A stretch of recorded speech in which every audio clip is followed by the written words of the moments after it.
Olá pessoal, eu sou a professora Mayara de Paula, estou aqui para te convidar a conhecer esse canal. Aqui nesse canal a gente fala de arte, história, filosofia, sociologia, curiosidades, personalidades e muito mais. É mesmo? Já te convido também a deixar um like ou um dislike e se inscrever aqui no canal se você achar que esse conteúdo vai ser relevante para você. Hoje eu vim trazer para vocês mais um vídeo de História da Arte. E o nosso tema de hoje é... Então, pessoal, já trouxe aqui para vocês, olha minha blusa, gente. Vocês conseguem reconhecer? Já é um spoiler aí para vocês, porque essa tela, grito de Edvard Munch.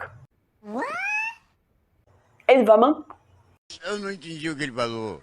Ah, Munch, tá bom, né, gente? Munch. Essa tela do Munch, ela é a principal obra do expressionismo. Esse estilo é muito importante para a história da arte, tá bom? Esse é um estilo que surgiu no finalzinho do século XIX, mais no começo ali do século XX. Ele ganhou uma importância assim absurda porque foi a primeira vez na história da arte, da humanidade, que algum artista ousou colocar algo feio na arte. Isso é feio, gente? Isso aqui é feio? Isso é feio? Pois eu não acho nada disso feio. Para mim, o estilo expressionista é um dos mais lindos que tem na história da humanidade. Legal! Bom, e como não tem como a gente falar de arte separada do nosso contexto histórico, porque a arte e a história, ó, andam juntinhos, eu vou falar um pouquinho aqui do contexto histórico de como surgiu esse estilo lá na Europa. Bom, o expressionismo também foi um movimento artístico, né? Como eu falei para vocês, considerado uma vanguarda nas artes. E ele surgiu depois dos desdobramentos do pós-impressionismo, que foi aquele estilo basicamente criado para colocar o Vincent van Gogh, porque o Van Gogh ele tá entre o impressionismo e o expressionismo, só que o cara é tão que tiveram que criar um estilo basicamente só para ele. Bravo. Sabe o que o expressionismo defendia? Não. Não? Não. Não? Não sei. A expressão, gente! Que burro, dá zero pra ele. Gente, esse estilo ele queria colocar o máximo de expressão na obra, tá? E eram expressões muitas vezes negativas, para baixo, meio deprimido, meio... Como eu falei no vídeo do fauvismo, vou deixar o card aqui para vocês, esse estilo, esses dois estilos são muito parecidos, as características deles são muito parecidas. O que que muda? O tema, porque um tem um tema sombrio e outro tem um tema alegre.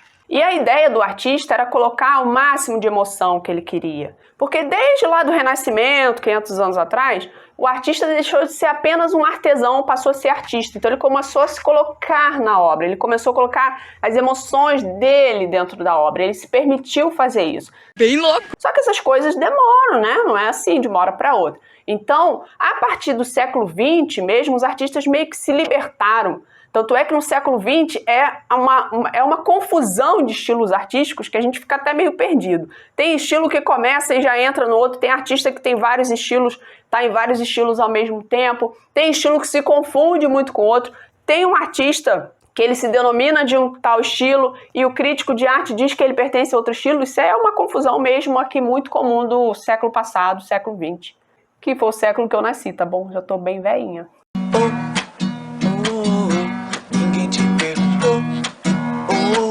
Mas enfim, eles faziam essa defesa da expressão irracional, dos impulsos, das paixões individuais. No expressionismo, eles não têm também aquela preocupação de fazer a obra super bonitinha. Aliás, como eu falei no começo do vídeo, eu não estava nem um pouco preocupado com a beleza.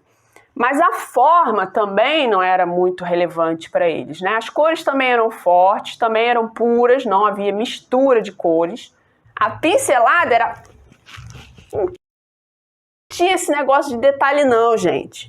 O negócio era violento. Empolgante. Esse movimento, ele se preocupou sim em fazer denúncias e críticas sociais. Ele teve uma manifestação muito forte na Alemanha e logo após a Primeira Guerra Mundial. Então, é o período que a gente chama de entreguerras. Entre a Primeira e a Segunda Guerra Mundial, esse estilo começou a florescer. Só que vocês sabem também que a Segunda Guerra Mundial, a gente teve aí um líder carismático, que não sei se vocês sabem, o Hitler, ele foi um artista frustrado, pois é. Ele tentou entrar numa academia de arte, não sei se foi da Alemanha, da Áustria, e ele foi rejeitado, gente. Vou colocar uma obra dele aqui para vocês verem. Até que não é tão mal, né? De repente, se tivessem aceito ele seria um artista, seria feliz, não teria feito a merda toda que ele fez para a humanidade, né?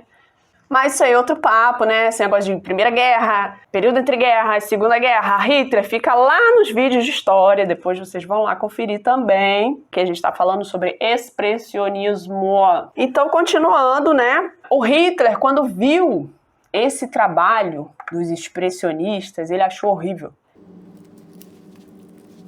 Das war ein Befehl! Der Angriff Steiners war ein Befehl! Ele chamou de arte degenerada, era uma arte feita para degenerar, era feia, era de mau gosto, era uma afronta à arte acadêmica, né? A arte acadêmica é aquela arte toda bonitinha, quadradinha, feita do jeitinho que é ensinado na academia que a gente entende como universidade, tá bom? Bom, como eu falei para vocês, os artistas desse estilo, eles queriam mostrar essa coisa da irracionalidade, da impulsividade, da emoção, essa parte meio da vida, né? Então, a principal obra, eu já falei para vocês, é essa obra aqui do Munch, mas a gente também tem outros artistas que fizeram parte do expressionismo. A gente tem o Kirchner, que eu vou botar algumas obras dele também, olha. Tá? A gente também tem o Paul Klee, que também se encaixa no expressionismo. E agora eu vou colocar algumas obras aqui do lado, misturando esses três artistas, né? Para vocês identificarem as características que eu vou falar aí. Deformação da imagem visual, cores vibrantes e resplandecentes, tema sombrio e trágico, preferência pelo feio, cores intensas, muitos contrastes, pinceladas vigorosas, dramaticidade, sentimentos interiores do artista. E aí, conseguiram ver essas características nas obras? Mais ou menos, mais ou menos, mais ou menos. Gente, é importante frisar que o movimento expressionista ele também se manifestou na literatura, tá? Na música, no teatro e no Brasil, tá? Mas o expressionismo no Brasil eu vou falar num vídeo separado, não deixe de assistir. Bom, como eu falei para vocês, é muito importante a gente saber o contexto histórico que o movimento aconteceu, né? Como eu disse para vocês, esse estilo, ele começou nos finalmente lá do século XIX e teve seu auge principal ali no início do século XX. O que a gente teve final do século XIX, início do século XX? A gente teve Revolução Industrial e a gente teve Primeira Guerra Mundial.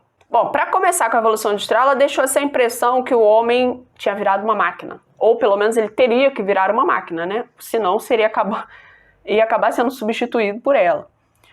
Então o homem, ele deixou de ser um ser emotivo, ele deixou de ser um ser social, ele deixou de ser gente. Então as pessoas não estavam preocupadas em mostrar emoção, sentimento, essa coisa. Então essa superficialização, caraca, falei bonito agora, do homem estava deixando os artistas um pouco inquietos com isso. Eles queriam mostrar aquela coisa, né, aquele sentimento ali dentro do homem. E aí, com tudo isso já acontecendo, Primeira Guerra Mundial vem. Que deselegante. Então essa foi uma guerra absurdamente violenta, né? Triste. E aí, como se não bastasse isso, né? O ser humano, o artista costuma ser, a gente costuma falar que o artista é aquele homem ou mulher que ele é mais sensível ao mundo, às coisas que estão acontecendo no mundo, tem um olhar diferenciado. É mesmo, é? Então já não bastasse esse sentimento de angústia que ele estava sentindo, acontece a Primeira Guerra Mundial. Então você imagina, uma guerra sangrenta que morreu milhares de pessoas. Imagina, você para todo lugar que você olhava, os países todo em volta, porque a gente está falando da Europa, né? Estou falando de expressionismo europeu. Você viu os países todos em conflito, então, quase todos, tá bom, gente? Gerou esse mal-estar. Então, gerou esse sentimento, piorou, né? Quer dizer, piorou o negócio. Então, eles começaram a colocar esses sentimentos ruins, de angústia para baixo, deprimente, triste, melancólico. Enfim, espero que vocês tenham gostado desse vídeo, desse resuminho aí. E só para lembrar que essa tela aqui, não pode esquecer, essa tela maravilhosa aqui, tá bom? É a principal obra do expressionismo, tá? Essa tela, o Grito, uma curiosidade sobre ela é que ela representa um momento, né?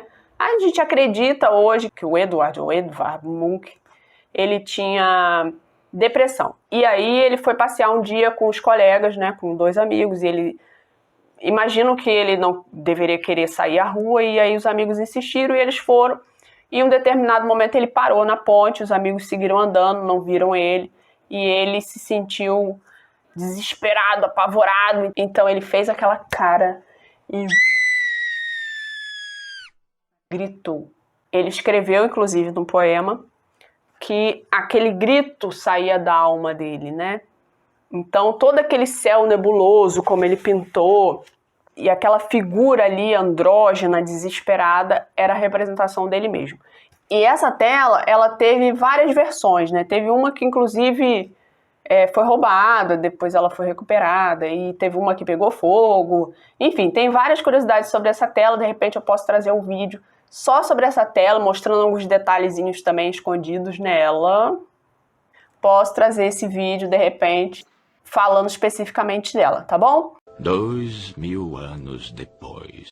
Bom, espero que vocês tenham gostado desse vídeo. Se vocês gostaram, deixa um joinha, não se esquece de se inscrever. E se tiver alguma dúvida, deixa aí nos comentários que eu tento responder. Não deixe de assistir os outros vídeos, ó. Um beijo e até o próximo vídeo!